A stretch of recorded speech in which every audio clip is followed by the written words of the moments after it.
Hi friends, welcome to my channel study with Ishani. আজ 1 July current অ্যাফেয়ার্সের নতুন ক্লাসে তোমাদের স্বাগত। 10টা প্রশ্নের সাথে এক্সট্রা ডেটা প্রোভাইড করব। ক্লাসটা প্রথম থেকে শেষ পর্যন্ত দেখো। শুরু করছি আজকের ক্লাস।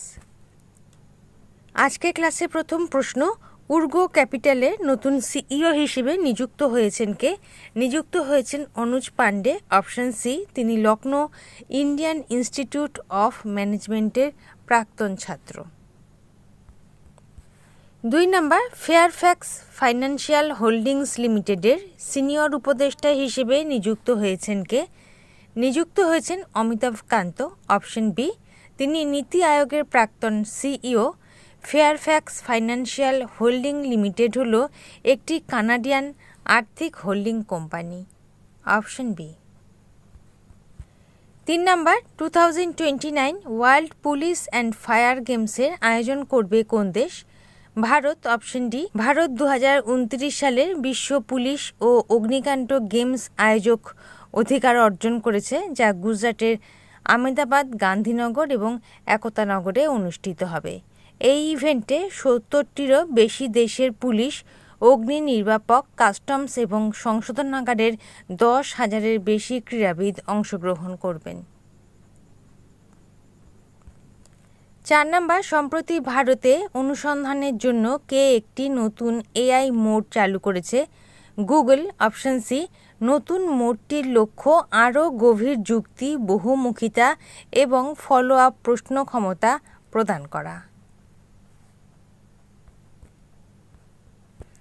5 নম্বর, কেন্দ্রীয় সরকার কোন দিনটিকে আনুষ্ঠানিকভাবে সংবিধান হত্যা দিবস হিসেবে ঘোষণা করেছে? 25 জুন। অপশন সি, 2025 সালের 21শে জুন কেন্দ্রীয় সরকার ঘোষণা করে যে 1975 সালে তৎকালীন প্রধানমন্ত্রী ইন্দিরা গান্ধী জারি করা জরুরি অবস্থা স্মরণে প্রতি বছর 25শে জুন সংবিধান হত্যা দিবস হিসেবে পালন করা হবে। 6 নম্বর, the emergencies diaries years that forged a leader বইটি কে প্রকাশ করেছেন? অমিত শাহ। অপশন সি, বইটি ভারতীয় ইতিহাসের এক গুরুত্বপূর্ণ সময়ের উপর আলোকপাত করে। 7 নম্বর প্রশ্ন, প্রজেক্ট এলিফ্যান্টের 21তম স্টিয়ারিং কমিটি সভা কোথায় অনুষ্ঠিত হয়েছে? দেরাদুন। অপশন বি, কেন্দ্রীয় মন্ত্রী ভূপেন্দ্র যাদবের সভাপতিত্বে দেরাদুনের ইন্দিরা গান্ধী জাতীয় বন একাডেমিতে প্রকল্প হাতির 21তম স্টিয়ারিং কমিটি সভা অনুষ্ঠিত হয়েছে। 8 নম্বর, কোন রাজ্য সরকার সরকারি স্কুল ও কলেজের নিম্নমানের শিক্ষার্থীদের সহায়তা করার জন্য বিদ্যাশক্তি প্রোগ্রাম চালু করেছে?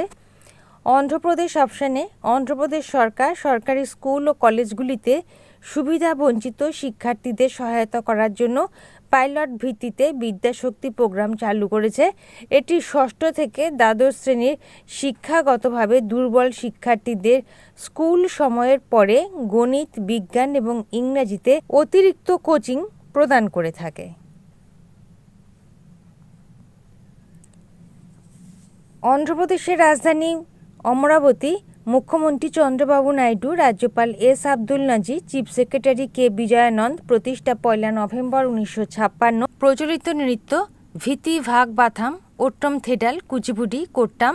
National park Papikonda, Rajiv Gandhi, Shri Venkateswara national park. উৎসব দশেরা, উগাদি, ডেকান ফেস্টিভ্যাল।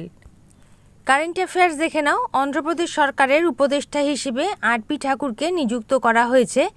অন্ধ্রপ্রদেশে ভারতের প্রথম ট্রান্সমিডিয়া বিনোদন শহর গড়ে উঠেছে। শিক্ষা প্রসারের জন্য থাল্লি বন্ধনম প্রকল্প চালু হয়েছে অন্ধ্রপ্রদেশে। ভারতের প্রথম কোয়ান্টাম কম্পিউটিং ভ্যালি অন্ধ্রপ্রদেশে চালু হয়েছে। 9 নম্বর, কোন রাজ্য সরকার 2025 সালের জুন মাসে কৃষি কৃত্রিম বুদ্ধিমত্তা নীতি অনুমোদন করেছে? মহারাষ্ট্র। অপশন বি, এই নীতির লক্ষ্য গ্রামীণ এলাকায় কৃষি উৎপাদনশীলতা এবং প্রযুক্তি গ্রহণ বৃদ্ধি করা। মহারাষ্ট্রের রাজধানী মুম্বাই, মুখ্যমন্ত্রী দেবেন্দ্র ফড়নবিস, উপমুখ্যমন্ত্রী অজিত পাওয়ার, রাজ্যপাল সিপি রাধাকৃষ্ণন প্রতিষ্ঠা দিবস 1 মে, ন্যাশনাল পার্ক তাডোবা, সঞ্জয় গান্ধী চান্দলি প্রচলিত নৃত্য তামাশা, দাহিকলা, লেজিম, লাবণী, কলি, গাফা, নাকাতা। উৎসব ঘুড়ি পাড়ওয়া, মকর সংক্রান্তি, গণেশ চতুর্থী, জন্মাষ্টমী, গুরু পূর্ণিমা, নবরাত্রি, দিওয়ালি। কারেন্ট অ্যাফেয়ার্স দেখে নাও। সপ্তম খেলো ইন্ডিয়া যুব গেমস 2025-এ পদক তালিকার শীর্ষে মহারাষ্ট্র। প্রথম শ্রেণীর শিক্ষার্থীদের জন্য মৌলিক সামরিক প্রশিক্ষণ চালু করেছে মহারাষ্ট্র। ভারতের শীর্ষ ব্লুবেরি উৎপাদনকারী হয়ে উঠেছে মহারাষ্ট্র। হিন্দিকে স্কুলে তৃতীয় সাধারণ ভাষা হিসেবে মনোনীত করেছে মহারাষ্ট্র। শেষ প্রশ্ন 10 নম্বর বলার আগে তোমাদের বলবো, তোমরা যারা গতকালে কারেন্ট অ্যাফেয়ার্সে ক্লাস দেখে উঠতে পারোনি তাদের জন্য উপরের কার্ডের লিঙ্ক দেওয়া আছে, ক্লাস পেয়ে যাবে। তার সাথে বলবো সমগ্র জুন মাসে কারেন্ট অ্যাফেয়ার্সে পিডিএফ কালেক্ট করার জন্য ডেসক্রিপশনের ইনস্ট্রাকশন তোমরা ফলো করবে। পিডিএফটার এক ঝলক আমি তোমাদের এখন দেখিয়ে দেব। এটি হচ্ছে পিডিএফটি প্রথম পার্ট, বিস্তারিত বিবরণ সহ সমগ্র জুন মাসে কারেন্ট অ্যাফেয়ার্স। তোমাদের সারা মাস জুড়ে কারেন্ট অ্যাফেয়ার্সের যত প্রশ্ন প্রোভাইড করেছি তার সবটাই তুলে দিয়েছি এই পার্টে। এটি হচ্ছে দ্বিতীয় পার্ট, রাজ্য ভিত্তিক কারেন্ট অ্যাফেয়ার্স। প্রত্যেকটা রাজ্য ধরে ধরে খুঁটিনাটি কারেন্ট অ্যাফেয়ার্সগুলো তুলে দিয়েছি এই পার্টে। এটি হচ্ছে তৃতীয় part, question of the month June 2025। তোমাদের প্রত্যেক দিন হোমওয়ার্কের জন্য যে প্রশ্নগুলো প্রোভাইড করে থাকি তার সবটা তুলে দিয়েছি এই পার্টে। তো এই তিনটে পার্ট তোমরা একসাথে পেতে পারো। কিভাবে পেতে পারো সেটা ডেসক্রিপশনে বলা আছে, একবার দেখে নিও, ঠিক আছে। শেষ প্রশ্ন 10 নম্বর, সম্প্রতি কোন কোন মন্ত্রণালয় যৌথভাবে নব উদ্যোগ চালু করেছে? নারী ও শিশু উন্নয়ন মন্ত্রণালয় এবং দক্ষতা উন্নয়ন মন্ত্রণালয়, অপশন বি। নব উদ্যোগের লক্ষ্য দক্ষতা উন্নয়ন এবং শিশু কল্যাণ কর্মসূচির মাধ্যমে নারীদের ক্ষমতায়ন করা। ওকে, তাহলে বন্ধুরা এই ছিল আজকের ক্লাসে কারেন্ট অ্যাফেয়ার্সের প্রশ্ন। এরপর আমরা দেখে নেব হোমওয়ার্কের প্রশ্ন উত্তর, সঠিক উত্তরদাতার নাম। 30 জুন হোমওয়ার্কে 3টে প্রশ্নের প্রথম প্রশ্ন, 2025 সালে অনূর্ধ্ব 23 এশিয়ান রেসলিং চ্যাম্পিয়নশিপ কোন দেশে অনুষ্ঠিত হয়েছে? ভিয়েতনাম। দ্বিতীয় প্রশ্ন, 2025 সালের এশিয়ান প্যারা ব্যাডমিন্টন চ্যাম্পিয়নশিপে ভারত কয়টি পদক জিতেছে? 27টি। এবং তৃতীয় প্রশ্ন, ভারতের প্রথম যোগ নীতি কোন রাজ্য চালু করে? উত্তরাখণ্ড। এই 3টে প্রশ্ন ছিল হোমওয়ার্কের জন্য। যারা সঠিক উত্তর করেছো নামগুলো দেখে নাও।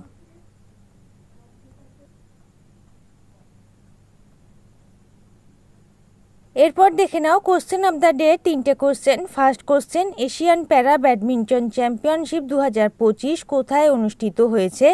সেকেন্ড কোশ্চেন, বার্লিন জুনিয়র ইউরোপীয় কাপ 2025-এ মণিপুরে লিনথই চানাম কোন পদক জিতেছেন? অ্যান্ড থার্ড কোশ্চেন, কোন রাজ্য সরকার ট্রান্সজেন্ডার সম্প্রদায়ের জন্য ওবিসি স্ট্যাটাস এবং অঙ্গনওয়াড়ি কর্মীদের জন্য সংরক্ষণ ঘোষণা করেছে? 3টে প্রশ্নের সঠিক উত্তর তোমরা কমেন্ট সেকশনে জানাবে। এখন আমরা দেখে নেব গতকালের কারেন্ট অ্যাফেয়ার্সের এক ঝলক। 30 জুন কারেন্ট অ্যাফেয়ার্সের এক ঝলক। প্রথম প্রশ্ন, সম্প্রতি আন্তর্জাতিক নাবিক দিবস কবে পালিত হয়েছে? 25 জুন। 2 নম্বর, নাসার মহাকাশ কর্মসূচি সম্পন্নকারী প্রথম ভারতীয় কে হয়েছেন? জাহ্নবী ডাঙ্গেটি। 3 নম্বর, IOC এর প্রথম মহিলা এবং আফ্রিকান সভাপতি কে হয়েছেন? Christine Coventry. 4 নম্বর, অস্ট্রাভা গোল্ডেন স্পাইক 2025-এ জ্যাভলিন থ্রো শিরোপা কে জিতেছেন? নীরাজ চোপড়া। 5 নম্বর, FIH পুরুষদের হকি জুনিয়র বিশ্বকাপে 14তম আসর কোন রাজ্যে অনুষ্ঠিত হবে? Tamil Nadu, option C. 6 নম্বর, গ্লোবাল পিস ইন্ডেক্স 2025-এ কোন দেশ শীর্ষে রয়েছে? Iceland, option A. 7 নম্বর, কোন দেশে ইফকো তাদের প্রথম বিদেশি ন্যানো সার কারখানা স্থাপন করেছে? ব্রাজিল। 8 নম্বর, সম্প্রতি 7th helicopter and small aircraft summit কোথায় অনুষ্ঠিত হয়েছে? পুনে। 9 নম্বর, আদানি গ্রুপ ভারতের প্রথম of grid green hydrogen plant কোথায় চালু করেছে? গুজরাট। শেষ প্রশ্ন 10 নম্বর, সম্প্রতি ভারতীয় সংরক্ষণ সম্মেলন 2025 কোথায় শুরু হয়েছে? দেরাদুন। ওকে, তাহলে বন্ধুরা এই ছিল আজকে ক্লাসে কারেন্ট অ্যাফেয়ার্সের প্রশ্ন। ক্লাস যদি ভালো লেগে থাকে, গ্রহণযোগ্য মনে হয়, লাইক করে দিও। নতুন বন্ধুরা চ্যানেল সাবস্ক্রাইব করে সঙ্গে থেকো। যারা ইতিমধ্যে সাবস্ক্রাইব করেছো তাদেরকে অসংখ্য ধন্যবাদ। তোমরা টেলিগ্রাম চ্যানেল, হোয়াটসঅ্যাপ গ্রুপের সাথে জয়েন হয়ে যেতে পারো, লিঙ্ক ডেসক্রিপশন বক্সে দেওয়া আছে। আজ এই পর্যন্ত, দেখা হবে পরবর্তী ক্লাসে। ভালো থেকো, বাই।